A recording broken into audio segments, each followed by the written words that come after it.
The coffee shop was half empty that Tuesday afternoon when Maya walked through the door with her 5-year-old daughter, Emma, clutching her hand. And the moment she saw the surprise flicker across David's face, she knew this was a mistake. She had been so careful in her dating profile, so deliberate in her conversations, making it abundantly clear that she was a package deal, that any man interested in her would need to accept that she came with a beautiful, curious, sometimes exhausting little girl who was her entire world. But standing there in the doorway, watching David's eyes widen and his smile falter just slightly, Maya felt the familiar sting of rejection before a single word had been spoken. That crushing weight of being deemed too complicated, too much baggage, not worth the effort. Emma tugged at her mother's sleeve, oblivious to the tension crackling in the air, asking in her small voice if they could get hot chocolate with extra marshmallows, and Maya forced herself to walk forward, to give this man the benefit of the doubt, even as her instincts screamed at her to turn around and leave. She had almost canceled this date 3 times already, had typed and deleted messages explaining that she couldn't make it, that something had come up, because bringing Emma along felt like such a vulnerable act, like holding out her heart with both hands and asking a stranger not to crush it. But her babysitter had canceled last minute, and Maya was so tired of postponing her own life, of putting her own happiness on hold indefinitely, of believing that single mothers didn't deserve romance or companionship, or someone to share the burden of bedtime stories and scraped knees and endless worry.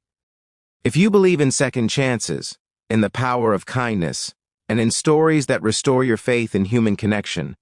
please take a moment to like this video, leave a comment sharing your thoughts, and subscribe to our channel so you never miss these heartfelt moments that remind us what truly matters in life. David stood up from the corner booth, and Maya braced herself for the polite excuses, the awkward apologies, the inevitable retreat that she had experienced more times than she cared to count. Instead, he smiled, a genuine warmth spreading across his features as he crouched down to Emma's eye level, introducing himself with a gentle handshake that her daughter accepted with solemn importance. He didn't ignore the child or speak over her head as if she were invisible furniture that adults had to navigate around. He asked Emma what her favorite color was, whether she liked dinosaurs or unicorns better, if she had ever tried the chocolate chip cookies at this particular coffee shop because they were absolutely legendary. Maya watched, frozen in cautious hope, as her daughter's initial shyness melted away under the steady attention of this stranger who was treating her not as an inconvenience, but as a person worthy of conversation and respect. They settled into the booth together, Emma wedged between them with her coloring book spread across the table, and David ordered the hot chocolate she wanted without being asked, remembering the detail from 30 seconds ago when most adults would have already forgotten.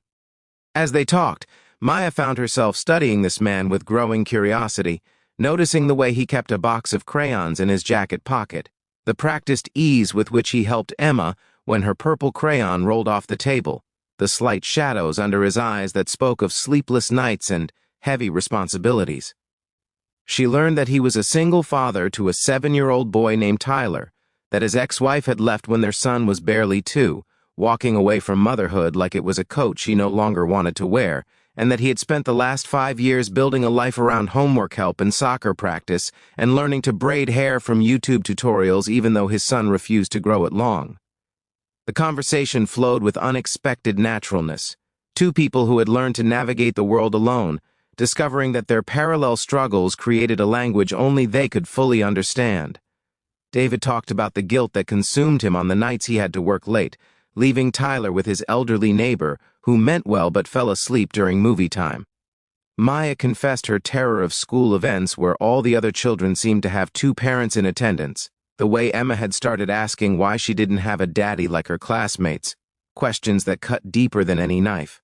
They shared the small victories too, the moments of pure joy that made all the hardship worthwhile, Tyler learning to ride a bike after weeks of scraped knees and determination, Emma's first successful cartwheel in the backyard that she had practiced until the grass was worn bare. Emma finished her hot chocolate and promptly fell asleep against Maya's shoulder, exhausted from a long day at kindergarten, her small body going limp with the absolute trust that only children possess.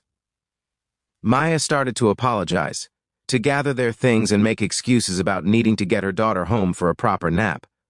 but David reached across the table and gently stopped her, his hand warm and steady over hers. He told her about a date he had tried to go on 6 months ago, how he had arranged everything perfectly only to get a call from the school that Tyler had gotten into a fight and needed to be picked up immediately,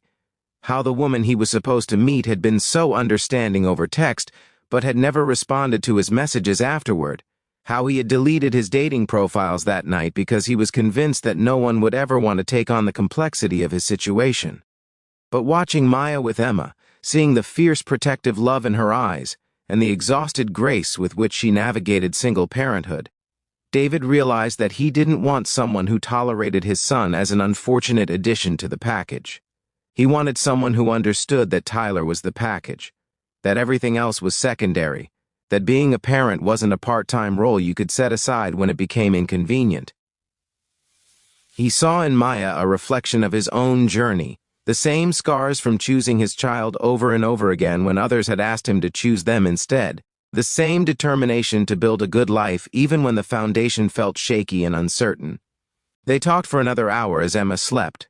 their voices low and intimate, sharing the practical realities of their lives alongside the dreams they were afraid to speak aloud.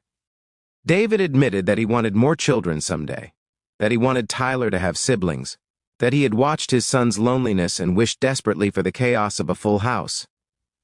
Maya confessed that she had always imagined a big family, that Emma's baby book had pages left empty where she had planned to paste photos of brothers and sisters, that single motherhood had felt like watching doors close one by one until she stood in a very small room with very few options. When they finally walked out of the coffee shop into the golden afternoon light, David helped Maya navigate Emma's sleeping weight into her car seat, his hands careful and competent, the movements of someone who had done this 1,000 times before. He asked if he could see them again, if Maya would be willing to meet Tyler, if maybe they could all go to the park together that weekend because his son had been begging for someone to push him on the swings and David's arms were getting tired. Maya felt something fragile and precious unfold in her chest, a cautious hope that maybe she didn't have to choose between motherhood and companionship, that maybe there was someone who saw her daughter not as an obstacle but as an essential part of who she was.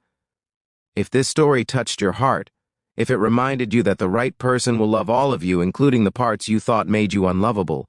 please let us know in the comments below. Share this video with someone who needs to hear that their story isn't over yet. 3 months later, Maya and David stood in that same park watching Emma and Tyler race across the playground, their laughter rising like music into the clear blue sky.